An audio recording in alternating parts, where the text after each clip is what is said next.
Cinema വ്യവസായത്തെ ഉയരങ്ങളിലെത്തിച്ച ഇന്നും പലർക്കും റെക്കോർഡുകൾ തകർക്കാൻ കഴിയാതിരിക്കുന്ന ഷോലെ എന്ന ചലച്ചിത്ര വിസ്മയം 50 വർഷങ്ങൾക്ക് ശേഷം വീണ്ടും തിയേറ്ററുകളിലേക്ക് എത്തുന്നു.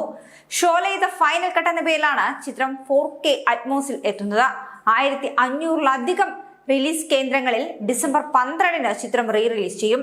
മുംബൈ ആസ്ഥാനമായി പ്രവർത്തിക്കുന്ന ഫിലിം ഹെറിറ്റേജ് ഫൗണ്ടേഷനാണ് സിനിമയെ 4K രൂപത്തിലേക്ക് പുനഃസൃഷ്ടിച്ചത്. ഇന്ത്യൻ സിനിമാ ചരിത്രത്തിൽ ആദ്യമായിട്ടാണ് 4K രൂപത്തിൽ പുനർനിർമ്മിക്കപ്പെട്ട ഒരു ചിത്രം ഇത്രയധികം കേന്ദ്രങ്ങളിൽ ഒരുമിച്ച് റിലീസ് ചെയ്യുന്നത്. നിർമ്മാതാക്കളായ സിപ്പി ഫിലിംസ് തന്നെയാണ് ചിത്രം വീണ്ടും പ്രേക്ഷകരിലേക്ക് എത്തിക്കുന്നത്.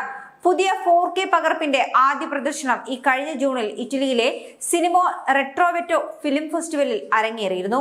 1975-ൽ അടിയന്തരാവസ്ഥ കാലത്തിറങ്ങിയ ചിത്രം കർശനമായ സെൻസറിങ്ങിന് വിധേയമായിരുന്നു. അന്ന് ഒഴിവാക്കപ്പെട്ട പ്രധാന 2 രംഗങ്ങൾ ഈ പുതിയ ഫോർമാറ്റിൽ തിരികെ എത്തിയിട്ടുണ്ട്. അമിതാഭ് ബച്ചനും ധർമ്മേന്ദ്രയും സഞ്ജീവ് കുമാറും ഹേമമാലിനിയും അംജദ് ഖാനുമൊക്കെ തകർത്ത് അഭിനയിച്ച ചിത്രമാണ് ഷോലെ.